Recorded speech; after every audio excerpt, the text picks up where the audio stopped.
शैक्षिक मूल्यांकन, क्रियात्मक शोध एवं नवाचार। इसमें कुछ बहुविकल्पी प्रश्नों को मैं लेकर के आया हूँ, जिसको आज हम लोग हल करने का प्रयत्न करेंगे। जिसमें पहला प्रश्न है प्यारे बच्चों, बालक एक ऐसी पुस्तक है जिसका अध्ययन आद्योपांत शिक्षक कक्ष में करता है, यह कथन है।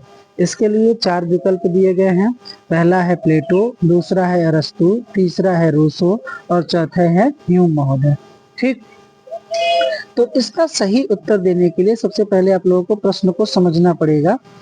तो कह रहा है कि बालक एक ऐसी पुस्तक है जिसका अध्ययन आद्योपांत शिक्षक कक्ष में करता है। तो देखो आद्योपांत का मतलब क्या होता है, तो यहाँ पर आद्योपांत का जो आशय होता है प्रारंभ से अंत तक, ठीक है, या कह सकते हैं इसको शुरू से अंत तक। तो ऐसी बालक एक ऐसा पुस्तक है जिसका अध्ययन हम शुरू से लेकर के अंत तक शिक्षक कक्ष में करता है। ठीक, ये कथन जो है प्यारे बच्चों आप देखेंगे तो क्योंकि प्रकृतिवादी आप देखेंगे तो दार्शनिक हैं जिनका नाम है रूसो। ठीक है, ये विचारधारा रूसो का है। ये कहते हैं कि शिक्षक जो है वो पर्दे के पीछे का रोल है, बालक को स्वतंत्र रूप से प्रकृति में छोड़ देना चाहिए, जिसका एक शिक्षक को पुस्तक की तरह अध्ययन करना चाहिए। ठीक है, जिसमें वो प्रारंभ से लेकर के अंत तक उस कक्ष में किस तरीके से क्रियाएं कर रहा है उसको बस देखना चाहिए। ठीक है, तो ये कथन किसका है, रूसो का है। ठीक, अब उसके पश्चात प्यारे बच्चों हम लोग दूसरे प्रश्न की ओर आगे बढ़ते हैं, जिसमें कह रहा है व्यापक मूल्यांकन द्वारा मूल्यांकन किया जाता है। ठीक है, पहला ऑप्शन है व्यक्तित्व के सभी पक्षों का, दूसरा नैतिक मूल्यों का, तीसरा शांति शिक्षा का और चौथा केवल संप्राप्ति का। ठीक है, तो मैंने जैसे आप लोगों को बताया था कि जो मूल्यांकन के शुरुआत में आप प्रकार को बताया था, तो आप देखेंगे सतत मूल्यांकन और व्यापक मूल्यांकन, ये 2 तरीके का मूल्यांकन होता है। सतत मूल्यांकन जो होता है वो कक्ष में शिक्षक जब पढ़ाता है और उसके बीच बीच में ही प्रश्न पूछता चला जाता है, कंटिन्यूअस वो मूल्यांकन होता रहता है बोर्ड प्रश्नों के द्वारा। ठीक, ताकि बच्चों को क्या समझ में आया और क्या नहीं समझ में आया। लेकिन व्यापक जो मूल्यांकन होता है वो प्यारे बच्चों पढ़ाने के पूरा जब पढ़ा लिया जाता है उसके पश्चात किया जाता है और पूरे पक्षों का मूल्यांकन किया जाता है, जिसमें आप कह सकते हैं कि आप बच्चे का ज्ञानात्मक, बोधात्मक और अनुप्रयोगात्मक या क्रियात्मक कहते हैं, इन तीनों पक्षों का मूल्यांकन किया जाता है व्यापक मूल्यांकन के अंतर्गत। ठीक है, तो यहाँ पर व्यक्ति के सभी पक्षों का जो मूल्यांकन किया जाता है वो व्यापक के अंतर्गत किया जाता है। तो इसका जो पहला ऑप्शन है वो सही हो जाएगा। दूसरे का जो राइट आंसर है वो पहला, क्योंकि ये क्या किया जाता है व्यक्ति के सभी पक्ष मतलब क्या, ज्ञानात्मक, भावात्मक और अनुप्रयोगात्मक या उसको कौशलात्मक भी बोलते हैं। तो ये सभी पक्षों का मूल्यांकन करता है, न कि सिर्फ नैतिक मूल्यों का, न कि शांति का, न कि संप्राप्ति का। ठीक, अब हम लोग आगे बढ़ते हैं तीसरे प्रश्न की ओर। मूल्यांकन का संज्ञानात्मक पक्ष संबंधित है। ठीक है, देखिए पहले ये समझ लीजिए, क्योंकि मैंने पिछले भी जब क्वेश्चन करा रहा था तो उसमें बताया था आप लोगों को कि जो संज्ञानात्मक पक्ष है वो ब्लूम ने दिया है। ठीक, और उसके बाद जो आपका भावात्मक पक्ष है वो क्रथवाल ने दिया है। ठीक है, और जो अनुप्रयोगात्मक या गत्यात्मक पक्ष हम लोग बोलते हैं वो मॉरिसन ने दिया है। तो ये कहीं ना कहीं डिवाइड किया गया। तो संज्ञानात्मक पक्ष के मुख्यतः जो होते हैं वो 6 चरण होते हैं। कितने? 6 चरण। पहला उसमें आता है ज्ञान, दूसरा बोध, तीसरा अनुप्रयोग, चौथा या उसको हम लोग प्रयोगात्मक या क्रियात्मक भी बोलते हैं अनुप्रयोग को, और चौथा आपका होता है संश्लेषण, पांचवा विश्लेषण और छठा मूल्यांकन। ठीक है, तो ये पूछ रहा है संज्ञानात्मक पक्ष संबंधित है किससे, तो अभी मैंने बताया आप लोगों को कि ज्ञान, बोध और अनुप्रयोग ये संज्ञानात्मक पक्ष का है, जो ब्लूम ने 6 भागों में बांटा है। तो जो कि तीनों की चर्चा इसमें किया गया है, तो इसलिए इसका राइट आंसर हो जाएगा तीसरे का डी। ठीक है, आगे बढ़ते हैं, देखते हैं सतत मूल्यांकन कहलाता है। देखिए सतत मूल्यांकन, अभी मैंने ऊपर दूसरे वाले प्रश्न में बताया कि सतत मूल्यांकन जब किया जाता है प्यारे बच्चों, तो इसके लिए पहले ऑप्शन देख लेते हैं। सत्र के अंत में किया जाने वाला मूल्यांकन, नहीं। सत्र के मध्य में किया जाने वाला मूल्यांकन, नहीं, मध्य में भी नहीं किया। नित्य प्रति किया जाने वाला मूल्यांकन, या फिर उपयुक्त सभी। मैंने बताया कि जब कक्ष में टीचर पढ़ाता है और नित्य जो पढ़ा रहा है उसको प्रतिदिन वो मूल्यांकन बच्चों का करते चला जाता है। ठीक है, बीच बीच में बोध प्रश्न के द्वारा, पुनरावृत्ति प्रश्नों के द्वारा ना मूल्यांकन प्रश्न पूछ करके वो नित्य प्रति किया जाने वाला मूल्यांकन है। रोज रोज कहीं ना कहीं बच्चों का मूल्यांकन किया जाता है, उसे ही हम लोग क्या कहते हैं, सतत मूल्यांकन कहते हैं। तो इसका चौथे का जो है वो सी राइट आंसर हो जाएगा। ठीक बात, तो आपका चौथे का सी राइट आंसर। ठीक है प्यारे बच्चों, अब उसके पश्चात हम लोग पांचवें प्रश्न की ओर चलते हैं। और पांचवा प्रश्न कह रहा है, यह कथन है कि मूल्यांकन वह प्रक्रिया है जिसके द्वारा शिक्षक एवं छात्र यह निर्णय करते हैं कि शिक्षण लक्ष्यों को प्राप्त किया जा रहा है या नहीं। यह कथन किसका है? ठीक है, तो ये पूछ रहा है किसका है। देखो आप लोगों को कुछ ऐसे डेफिनेशन जो होते हैं, कोटेशन जो होते हैं, कथन, उनको आप लोगों को थोड़ा सा पढ़ना पड़ेगा, देखना पड़ेगा किसके अनुसार है, तभी इसका राइट आंसर आप लोग दे सकते हैं। ठीक, तो देखिए पहला ऑप्शन बनाया है क्रॉनबेक का, दूसरा है ली का, तीसरा है ग्रीन का, और चौथा है आपका क्लेनिन का, या फिर हन्ना इसमें दिया तथा हन्ना करके दिया हुआ है। तो ये जो प्यारे बच्चों पांचवें का जो सही आंसर है वो है क्रॉनबेक ने दिया हुआ है। ठीक है, अब छठे प्रश्न की ओर चलते हैं और देखते हैं। तो एक मिनट थोड़ा रेड से कर दे ताकि आप लोग पता रहे। अब छठा प्रश्न कह रहा है, विज्ञान, भूगोल तथा कृषि विषय होते हैं। ठीक है, इसका देखिए थोड़ा कीवर्ड्स पकड़ने का प्रयास करेंगे, तो एक वर्ड्स जो कि इसमें विज्ञान में किए जाते हैं, भूगोल में किए जाते हैं, कृषि में किए जाते हैं, तो शायद आप सही से आंसर दे पाएंगे। पहला ऑप्शन है केवल सैद्धांतिक मूल्यों का, नहीं, क्योंकि देखो विज्ञान में केवल सैद्धांतिक नहीं होते हैं कि हमने नियम दे दिए, सिद्धांत दे दिया और उसी को बच्चों को पढ़ना है, ये विषय नहीं। ठीक, उसके बाद सैद्धांतिक तथा प्रयोगात्मक मूल्यांकन वाले, हाँ ये कुछ ठीक कह रहा है, क्योंकि कह रहा है कि सैद्धांतिक तथा प्रयोगात्मक मतलब सिद्धांतों को भी विषय के अंतर्गत रखा जाता है, और जो प्रयोग होते हैं जो विज्ञान में भी किए जाते हैं, भूगोल में भी किए जाते हैं और कृषि में भी किए जाते हैं, उनका मूल्यांकन वाले। और कह रहा है सी केवल मौखिक मूल्यांकन वाले, और उपयुक्त में से कोई नहीं। ठीक है, तो ये देखो जो विज्ञान, भूगोल और कृषि विषय होते हैं इनका मूल्यांकन सैद्धांतिक और प्रयोगात्मक मूल्यांकन वाले से किया जाता है। तो इसका राइट आंसर हो जाएगा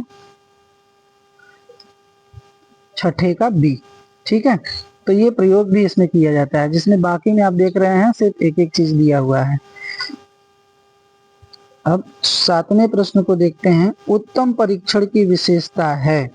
ठीक है, एक उत्तम परीक्षण की देखिए विशेषता जो होता है वो दो तरीके का होता है। एक तो कहा जाता है कि तकनीकी युक्त विशेषता है और दूसरा व्यवहारिक युक्त विशेषता है। जब हम तकनीकी युक्त विशेषताओं की बात करते हैं तो वो परीक्षण जो होना चाहिए वो प्यारे बच्चों आप देखेंगे तो कहीं ना कहीं विश्वसनीय होना चाहिए, वैध होना चाहिए, वस्तुनिष्ठ होना चाहिए ना, और उसके साथ साथ मानक मूड होना चाहिए।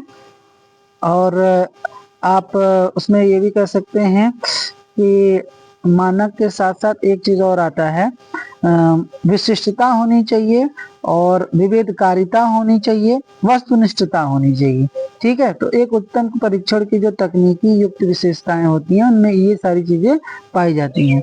अब जब हम व्यवहारिक विशेषताओं की बात करते हैं तो वो उद्देश्य पूर्णता होनी चाहिए, व्यापकता होनी चाहिए, उसमें मितव्ययता होना चाहिए, उपयोगिता होनी चाहिए, ग्रहण करने योग्य होना चाहिए, प्रतिनिधित्व होना चाहिए, सुगमता होनी चाहिए, भाषा सरल होना चाहिए और अपने आप में सक्षमता होनी चाहिए। ठीक, तो इन सब बातों का ध्यान में रखा जाता है एक उत्तम परीक्षण बनाते समय। अब प्रश्न पे आते हैं, कह रहा उत्तम परीक्षण की विशेषता। तो अब इनमें से जितनी विशेषताएं मैंने बताया 2 के अंतर्गत, तो कौन कौन से मिल रहे हैं, तो देखिए इसके अंतर्गत आपका जो है वो वैधता भी बताया, विश्वसनीयता भी बताया और वस्तुनिष्ठता भी बताया। तो इसका जो राइट आंसर हो जाएगा प्यारे बच्चों, वो प्रयुक्त तो सभी हो जाएगा। ठीक है, मतलब ये है कि उत्तम परीक्षण की विशेषता सभी हैं। जो परीक्षण विश्वसनीय होना चाहिए, वैध होना चाहिए और वस्तुनिष्ठ होना चाहिए। ठीक है, आगे बढ़ते हैं नेक्स्ट प्रश्न की ओर। तो नेक्स्ट प्रश्न है प्यारे बच्चों आपका 8वां, कह रहा है रचनात्मक मूल्यांकन में किया जाता है। ठीक, रचनात्मक मूल्यांकन में किया जाता है। पहले ये समझिए कि रचनात्मक मूल्यांकन किसे कहते हैं। तो रचनात्मक मूल्यांकन को ही हम लोग क्या कहते हैं, आपका संरचनात्मक मूल्यांकन के नाम से भी इसको जानते हैं। किस नाम से जानते हैं, संरचनात्मक मूल्यांकन के नाम से इसको हम लोग जानते हैं। क्योंकि यहाँ पर आप लोगों को ये 2 नाम जानना बहुत जरूरी है कि रचनात्मक और ये आपका संरचनात्मक या फिर योगात्मक 2 मूल्यांकन की बात किया जाता है, जिसको हम लोग संरचनात्मक को रचनात्मक मूल्यांकन के नाम से जानते हैं और योगात्मक मूल्यांकन को हम लोग संकलित मूल्यांकन के नाम से भी जानते हैं। तो रचनात्मक मूल्यांकन जो होता है प्यारे बच्चों, वो आपका होता है बच्चों के प्रारंभिक ज्ञान के मूल्यांकन से। ठीक, जिसमें बच्चों जो सीखते हैं, सीखते समय जो भी त्रुटियां या कमियां या समस्याएं होती हैं, वो समय रहते ही कक्षा में सुधार सकते हैं। ठीक है, संरचनात्मक मूल्यांकन में तो ये चीजों को समझने के लिए तोड़ तोड़ के भी समझते हैं, तो इसलिए वहां पर जो त्रुटि होती है तो वहां पर सुधार किया जा सकता है। ठीक, तो रचनात्मक मूल्यांकन के अंतर्गत होता है। तो इसका जो राइट आंसर हो जाएगा वो पहला ही हो जाएगा। ठीक है, पहले में ही आपका उत्तर मिल गया। बच्चों के अंतिम ज्ञान का मूल्यांकन नहीं, अंतिम का ज्ञान का मूल्यांकन किसमें होता है, तो वो योगात्मक में होता है। मध्यांतर ज्ञान का नहीं, समग्र ज्ञान का नहीं। समग्र ज्ञान का तो जो होता है वो भी आपका उसमें होता है क्या बोलते हैं, व्यापक मूल्यांकन में। तो ऐसी चीजें पहले का राइट 8वें का पहला ही सही आंसर हो जाएगा। ठीक, उसके बाद 9वें प्रश्न की ओर चलते हैं। भावात्मक पक्ष कहलाता है ना, भावात्मक पक्ष क्या कहलाता है। तो यहाँ से एक प्रश्न और पूछ सकता है कि भावात्मक पक्ष के जन्मदाता कौन है या किसने प्रतिपादन किया था। तो ये ध्यान रखिएगा, इसका प्रतिपादन का श्रेय जो जाता है वो कृथवाल महोदय को जाता है। ठीक, क्या कहलाता है ये भी ध्यान दीजिए। तो अब देखिए पहले भाव को समझिए। भावनात्मक, भावनात्मक में देखिए ना, जब भाव की बात करते हैं तो वहां पे संवेग, मनोवृत्तियां, रुचियां ना, ये सारी चीजें आती हैं। तो क्योंकि भावों को प्रकट करता है, संवेगों को प्रकट करता है। तो इसका पक्ष देखिए क्या क्या है। बच्चों की रुचियों, बात उसमें भाव आ रहा है ना, भाव आ रहा है तो रुचियों से संबंधित मूल्यांकन करता है। हाँ, संवेगों से संबंधित मूल्यांकन भी करता है और मनोवृत्तियों से संबंधित मूल्यांकन करता है। इसका मतलब इसका राइट आंसर हो जाएगा उपयुक्त सभी। ठीक, अब देखिए नेक्स्ट प्रश्न है 10वां, ब्लूप्रिंट का संबंध है। ब्लूप्रिंट का संबंध किससे है, उपचारात्मक शिक्षण से, क्या नवाचार से, या फिर प्रश्न पत्र निर्माण से, या क्रियात्मक शोध से। तो ब्लूप्रिंट का जो प्यारे बच्चों संबंध होता है वो आपका होता है प्रश्न पत्र निर्माण से, उपचारात्मक शिक्षण से नहीं होता है। उपचारात्मक शिक्षण क्या होता है, आगे के कुछ संबंधित प्रश्न है। तो उपचारात्मक शिक्षण प्रश्न पहले समझ लो। उपचारात्मक जो शिक्षण होता है उसमें समस्या या जो बच्चे के सीखने से संबंधित जो कठिनाई समस्या आती है उसको दूर करना ही क्या कहलाता है, उपचारात्मक शिक्षण कहलाता है। ठीक है, नवाचार क्या होता है, तो नवाचार जिसमें नई चीजें हो, जिसमें परिवर्तन हो ना, नया चीज अपनाया जाता हो, नई चीजें की जाती हैं, उसी को हम लोग क्या कहते हैं, नवाचार कहते हैं। क्रियात्मक शोध क्या होता है, क्रियात्मक शोध जैसे विद्यालय से संबंधित, बालक से संबंधित, छात्र से संबंधित जो समस्याएं रहती हैं जिनका समाधान किया जाता है उसको क्रियात्मक अनुसंधान कहते हैं, जिसमें समय, धन, शक्ति बहुत कम लगता है। ये क्रियात्मक अनुसंधान होता है। तो अब हम लोग आगे बढ़ते हैं प्यारे बच्चों 11वें प्रश्न पे। तो अब देखो इसका जो है आप आसानी से उत्तर बता सकते हो। उपचारात्मक शिक्षा संबंधित होता है किससे, तो देखो यहाँ पर 11वें का जो हो जाएगा वो हो जाएगा सी। मैंने अभी बताया कि समस्याओं को दूर करना। तो बच्चों की जो त्रुटियां हैं, त्रुटियां का मतलब जो कमियां हैं, जो सीखते समय जो त्रुटियां आ रही हैं, जो समस्याएं आ रही हैं, उन्हीं को दूर करने से लगाया जाता है। बच्चों के गणित विषय शिक्षा से नहीं, बच्चों के पठन पाठन क्षमता से के विकास से नहीं, बच्चों को अंग्रेजी विषय शिक्षण से नहीं, बल्कि बच्चों के सीखने संबंधी जो त्रुटियां आ रही हैं उनको दूर करने से लगाया जाता है उपचारात्मक शिक्षण का। ठीक है, आगे बढ़ते हैं हम लोग। अब देखिए कह रहा है नेक्स्ट प्रश्न कि रास का कथन है। ठीक है, रास का कथन क्या है? तो अब यहाँ पर देखिए कह रहा है कि बचाव निदान का निम्नतम स्तर, ठीक, या फिर बचाव निदान का उच्चतर स्तर, या फिर बचाव निदान का मध्यम स्तर, उपरोक्त में से कोई नहीं। इसका जो राइट आंसर हो जाएगा प्यारे बच्चों वो हो जाएगा डी। रास कहते हैं कि बचाव निदान का क्या है? उच्चतम स्तर है। ठीक, फिर हम चलते हैं। स्टीफन एम कोरे ने शैक्षिक क्षेत्र में किस प्रकार के अनुसंधान का प्रयोग किया है? ठीक है, तो जहां पर शिक्षा से संबंधित जुड़ी बात आ जाए, जहां पर विद्यालय से जुड़ी बात आ जाए, शिक्षा से संबंधित, अनुशासन से संबंधित ना, और छात्र से संबंधित, शोधकर्ता से संबंधित ऐसी समस्याओं का जहां पर अध्ययन किया जाएगा वो कैसा रिसर्च कहलाएगा प्यारे बच्चों? वो आपका क्रियात्मक अनुसंधान कहलाएगा या क्रियात्मक शोध कहलाएगा। मौलिक शोध जो होता है किसी भी नियम सिद्धांत का नए तरीके से जब बनाया जाता है उसको हम लोग मौलिक शोध कहते हैं, जिसको अंग्रेजी में फंडामेंटल बोलते हैं। हिस्टोरिकल जो होता है वो पूर्व में घटित घटनाओं जो होती हैं उन पे शोध किया जाता है। वैज्ञानिक शोध में भी नियमों का प्रतिपादन किया जाता है। ठीक, तो जो शिक्षा के क्षेत्र में है वो कैसा है? क्रियात्मक शोध है। उसके बाद आगे बढ़ते हैं 14वें प्रश्न पे। क्रियात्मक शोध करने का अधिकार किसको है? ठीक, केवल शिक्षकों को? तो देखो केवल लगा दिया, सिर्फ शिक्षक ही करेंगे? नहीं, सिर्फ शिक्षक ही नहीं कर सकता है। दूसरा कह रहा है शिक्षकों और प्रधानाध्यापक को। ठीक बात है, शिक्षक भी करेंगे और प्रधानाध्यापक भी करते हैं। शिक्षकों और प्रधानाध्यापकों व छात्रों को, हाँ ये भी सही है। लेकिन अब देखो यहाँ पर जो डी में कह रहा है वो डी में देखो सिर्फ शिक्षक, सिर्फ प्रधानाध्यापक या छात्र ये नहीं है। देखो यहाँ पे शिक्षक, प्रधानाध्यापक, छात्र और जो ये ABS से होते हैं वो भी अक्सर रिसर्च करते हैं, क्योंकि शिक्षा से जुड़ी जितनी भी समस्याएं आएंगी कौन कौन करेगा? जैसे शिक्षक है वो बच्चों पे करते हैं कि बच्चे लेट क्यों आ रहे हैं, गणित की कक्षाएं छोड़ के क्यों भाग जा रहे हैं, विज्ञान की कक्षाएं क्यों छोड़ के भाग जा रहे हैं। प्रधानाध्यापक अपने शिक्षकों पे करता है कि शिक्षक लेट क्यों आ रहा है, कहीं कोचिंग ट्यूशन तो नहीं पढ़ा रहा है।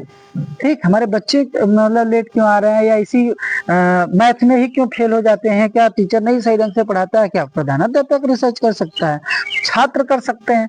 छात्र जो विद्यालय से जुड़ी समस्याएं होती हैं, जैसे पेयजल की समस्या, शुद्ध पेयजल की व्यवस्था नहीं है, साइकिल स्टैंड की व्यवस्था नहीं है, पुस्तकालय की व्यवस्था नहीं है, तमाम उस पे भी रिसर्च छात्र कर सकते हैं।